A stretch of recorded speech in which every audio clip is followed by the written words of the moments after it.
we have a lot more, I think, available to us through the internet, things like that. That's not my specialty. I think hiring an ad company who does this kind of thing could do a really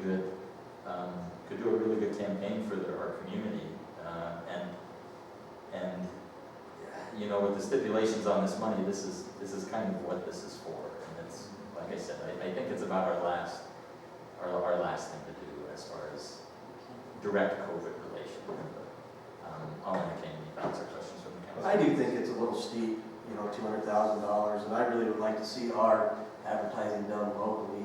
You know, everybody's done so much, you either want the vaccine or you don't at this point. Really, it's available, you can go get it or choose not to. I just think we're kind of maybe just kicking the rock down the road. Well, okay, we're all susceptible to ads. I mean, I buy things that I didn't mean to buy because it was a good ad. And short of, like I said, the hospital, they had a well-stated thing and it had arguments and all of that. I don't think anybody's being convinced by statistics and arguments these days at this point. Like you said, they've made up their mind, they've done stuff. It's time to approach this from another angle. And it would be local advertising. I mean, our radio stations, our papers would be the beneficiary of these ad dollars because that's where the ads would be going. I think targeted internet advertising, I don't want to weigh in on Facebook, but we can get an ad in on Facebook. And then it's not something people are commenting or arguing about, it's just there, you're getting advertised. I'm sure you've been on, you've seen our State Farm office they do some great advertising. It's always, when you sign in on Facebook, it's there on some other things, and that's the kind of thing I want to get to people where they're at and try to get to all the demographics we have. Well, I agree with what Councilman Carson said. I think we need to keep the money local. We've got 2 newspapers, we've got a printing company here that can put flyers out. The hospital, I think, you know, stronger together. We need, and they made a motion or idea that they could use some money, so let's put money into their stuff. For us to sit here and you know, you see the world news every morning, COVID. Oh, Afghanistan took it for a week. But it's all over the place on the media. People are looking at TV, they're tired of seeing it. So how are you going to convince the other, I think it's 44% of the population of 4,000 people in the city, you know, and we got the whole county of 12, 13,000. How do we expect them? We can't tell. I think we don't want to put too much government into this coming from the city of Ely. I'm not going to tell you tell your kids to go get vaccinated. That's not my deal. You know, you can't tell another person who to get vaccinated. I don't want to push too hard. I think we're doing plenty, you know, in my opinion, but I think we need to keep all the money in White Pine County. You know, let these newspapers, let them do them back page ads, more and more of them. I don't know how getting an ad on a billboard on the highway and people are shooting through. I don't know how that's going to work. You know, I've seen your flyers you put out there. $200,000 is a lot of money. I'd hate to see anybody get sick with this, but is all this money going to make a change? Look what we've done for a year now. Unfortunately, we've had some deaths, and we're sticking right at that 44.7, 44.8 people signing up to get vaccinations. Some people I know I'll never get the shot because we got sick. You know, so I just think $200,000 is too much. I'd like to see it scaled way back and get the newspapers involved. Get some creative minds in the thing. Our county health guy's doing a great job. It's coming out every week in the paper. If the hospital can't afford it in the paper, here's the money to put it in the paper. But it's coming on Facebook. You got to enlarge it to see it. But I think people they're just, they're either going to get vaccinated or they're not. No matter how hard you push, you tell somebody they know immediately right next to them gets sick and go, whoa, I'm not going to get a shot. And there's a lot of truth to that, I think, but the purpose in hiring an ad agency is just like what's on your shirt there. An ad agency came up with that. The flyers and stuff, they'll all get produced here. The ads get bought here, and all that happens, but if all we're looking for is just a statement of facts and an ad, you're right, it could be done locally. I read the Las Vegas paper daily, and to me it was very insulting when I see that the state was giving $1 million away or $100,000 away or whatever. And so far, every one of their presentations of who received this money were all from Clark County. to me, that was insulting. I mean, there's other people in the state of Nevada. Now, what I'd like to see, take some of that money, come up with a program, maybe entice the school kids to come up with a possible, looking type of thing, a presentation on a piece of paper, get them involved so they talk to their parents too to say, when am I gonna get my vaccination if you haven't gotten yours? Well, that is precisely my point, is that I don't think that the state's giveaway program was effective. What I'm talking about when I say ad campaign is, I'm talking about, there's a picture of somebody with a MAGA hat standing in front of a Trump sign saying, I had questions about the vaccine and I went to talk to my doctor. You're right, we're not going to convince people to go get a vaccine. The studies show that people are only possibly convinced by talking to their health professional. And the campaign, in my mind, would be to drive people to talk to their health professionals, whether that's our local pharmacists, our local doctors, people that these people see. They're not going to listen to me or you, we're politicians. I don't know anything about it, I fill potholes for a living. What do I know about vaccines? But this is that's my thought. And I understand if the council thinks that's too much or doesn't want to go that route, but we talked about an ad campaign and I wanted to put that in front of them. And so I'm standing in the gap because I think that you're all right. I think it would be good to keep it local, and maybe we need to figure out locally, if we kept it local, is there a smaller number? And Ernie, what you just said is a big deal. Poster contests and things, letting kids put those together. Our school kids love to do that, and they just think in a way that we don't think as adults. And you may have a poster contest, it may end up on a t-shirt, but we're trying to convince the people right here in our small haven to do what we need to do. So I don't think any of us is wrong. And it should stay local, so maybe we should try to find out if we can scale that number back, if it's truly local. What does local mean? Or if we can really say, okay, Ernie suggested a poster campaign, we can do that. I mean, something very specific. And I think kids at the forefront of this is really, really important, because we are experiencing something all over, even here. Kids are getting sick. My kids at school, I worry about that every single day when I go into school, because a kid getting sick with the variant that we have now could shut us down, and we don't want that. So I think you're all right. Maybe we just need to talk about this piece a little bit more, because you're all saying local, and you are right. We don't know, but our health professionals know. And if you tell kids what you're trying to do, they can come up with something a lot better than we can actually. So I think maybe this just needs a little more tweaking, because I don't hear anybody really disagreeing. It's just about how we go about it, exactly what we want, and maybe saying we're willing to if we put a cap on it, what can we do with this much money? This is the one that gave me, when I read this agenda item, when we got the $200,000, I thought I was going to have a heart attack, because the amount of money that is. And I just come back from Las Vegas, and almost every one of the highway signs has got protect your family, get the shot, all that good stuff on there. But again, guys, we've got till December 31st, 2024 to spend that. I think we need to scale that back to $20,000 to get some kind of campaign going, because you can always add to it. But you throw $200,000 out there, and every Tom, Dick, and Harry will come looking for that, just like you said about the give them $120,000 and stuff. I think we need a program, local program, and by golly, I think that the COVID increases here in White Pine County, that needs to be out there in front of people, because it's a scary deal. Well, that once again, I hate to beat a dead horse, but someone has to come up with what goes in the paper, or what goes on the radio, or what goes on these flyers.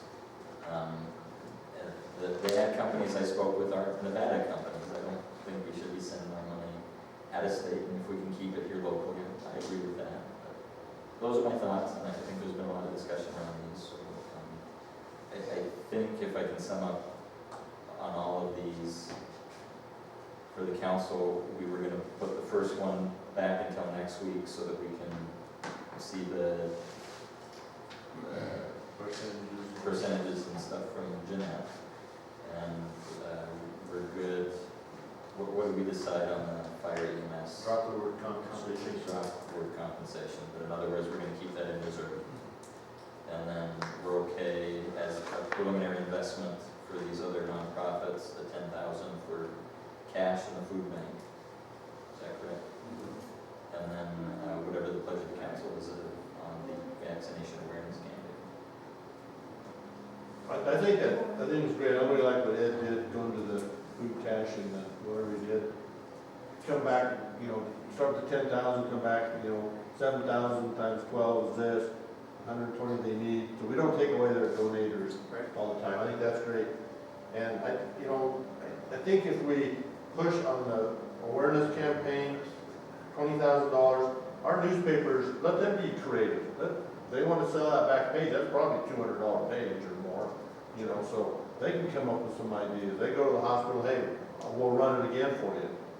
Do something like there, this as a school, get a flyer printed at the local print shop, give it to all the students. Hey, mom and dad, this is from school, Can I add something to that? Sure.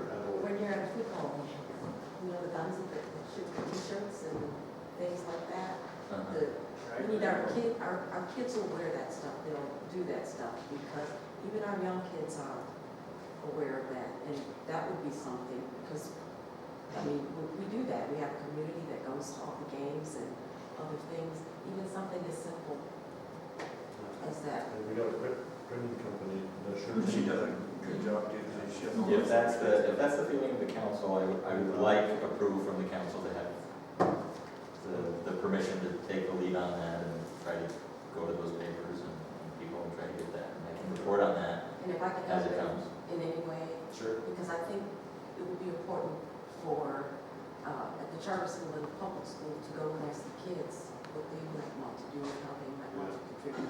So I'd love to talk to my kids about it. Sure. But that would be my request, if that be it. What's the 20,000 you said? That's what I thought. That's what you said. 20, yeah, 20,000. I like that. I like the idea of the shirt says, play ball, get vaccinated. Get vaccinated so we can play ball. Make it, There you go. So how do we make this motion? So I think we went through and we kind of summarized those, if there's any corrections or anything on there, but someone needs to make a motion with those items. I'll move for the summary. Okay. The summary meeting, and just let me recap this one last time to make sure we're on the same page. Yeah, the first one is going to be next meeting. The first one will be next meeting. The second one is the $200,000 in reserve for fire EMS, removing the word compensation. $10,000 for the cash program, $10,000 for the food bank, with the provision that they may come back and ask for more as we go down the road here. COVID vaccination awareness campaign in the amount of $20,000, to be headed up by the mayor and any councilman input that we would like to do with reports to be made as that gets spent. I wasn't sure, it was muffled, I just wanted to make sure that we talked about, that both the cash and the food bank can come back and. We did, yes. Okay, Okay. thank you. If that's your motion, Ed, I did say that. Good job, Ed. Good job, Ed. Yeah, nice job. Perfect. Motion from Councilman Spear, as stated by the mayor, and second from Councilman Oliver. Any further discussion? All in favor? Aye. Any opposed? Item 12, council member, city attorney Cahoon, discussion for possible action, direction to city attorney to draft an ordinance amending Title 4, Chapter 2 of the Eden City Code for the revision of land cost assessment. Yes, we have a meeting this Thursday at 11:30. I would like to discuss later on at our litigation session. Other than that, this is for the revision of the land cost assessment. I'll move to approve. Motion to approve from Councilman Carson, do I have a second? Second. Second from Councilman Williams Harper. Any Was further there any discussion? clarification Thursday at 11:30? I believe that's correct. Okay. That's a night. There's a litigation session tonight, That's Yes. and then there's another litigation session. No, that is a That's what. What would you call it, just a committee that That we covers discussed the. more during the litigation session. Any questions or discussion on the agenda item? We have a motion and a second. All in favor? Any opposed? Carried and so ordered. Item 9, public comment. Please state your name for the record. You have 3 minutes. 3 minutes? 3 minutes. Okay. My name is Kevin Hayes. I'm with Comment Broadband. I was requested to come here to tell you guys about 30 minutes worth of stuff. So I'll give you the 3-minute version. And then I'll stick around for a few minutes afterwards if you want to ask me some other questions, and I'll do that.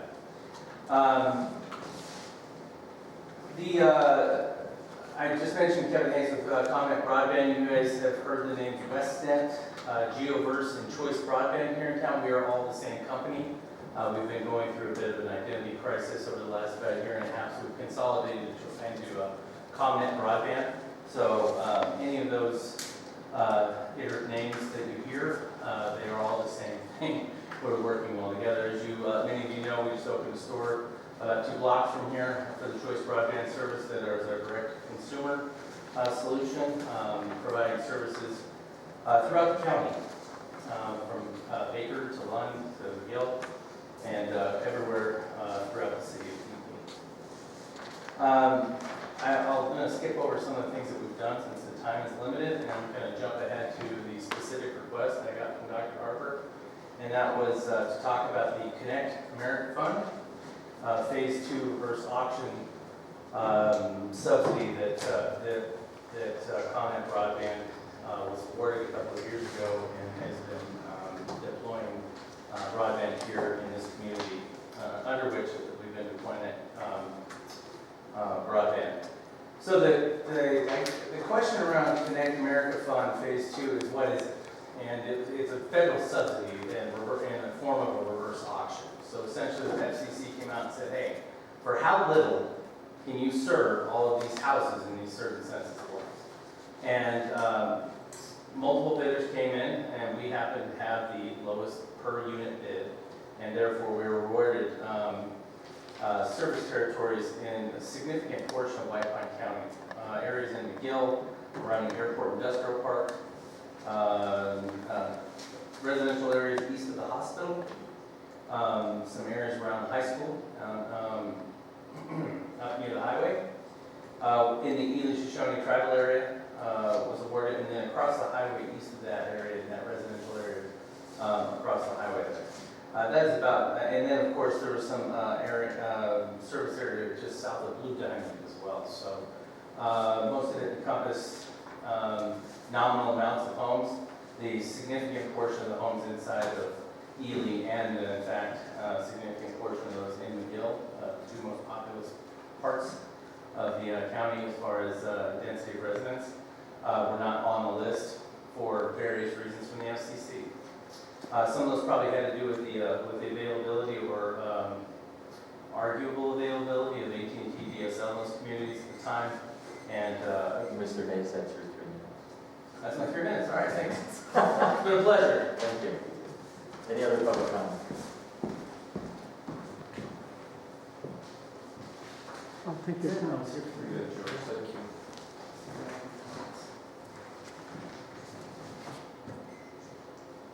Thank you, Mr. Mayor.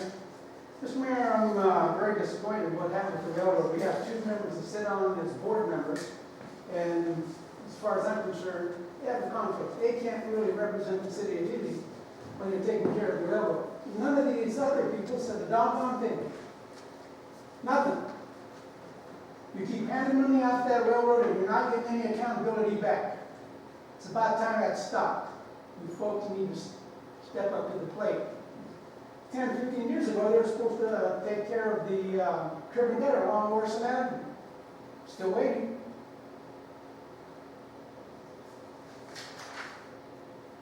We talked about COVID money as an advertising, Mayor. Save your money.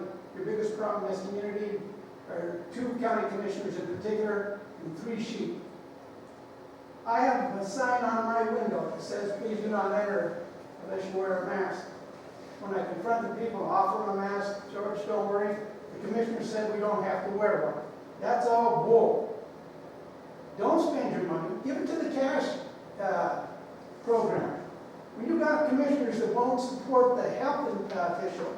We went from $100 a year to $50,000. And then we insult the man that we have now. We have a problem that needs to be addressed. 200,000? No. Maybe 10,000. And I'm against that.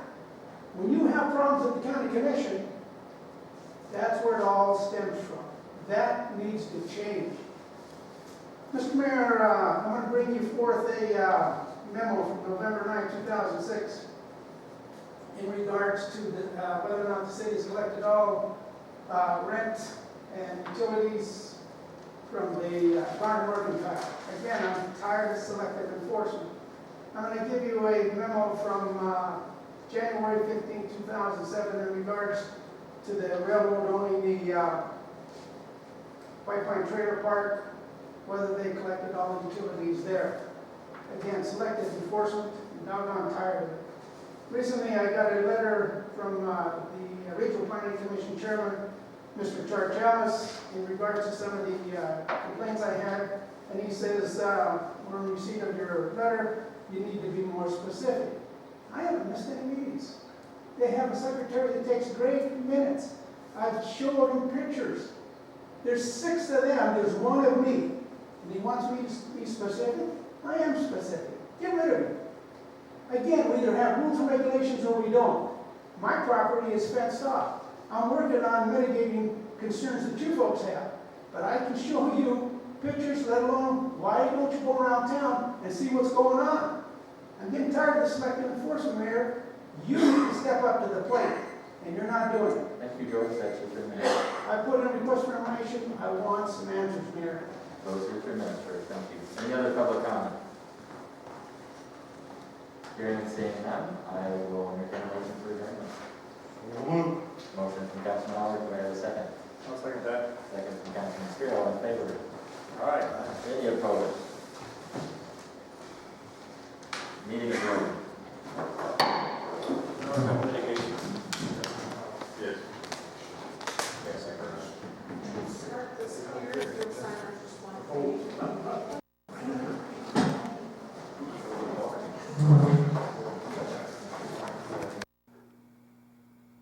This has been a Georgetown production. George Chatchis reporting.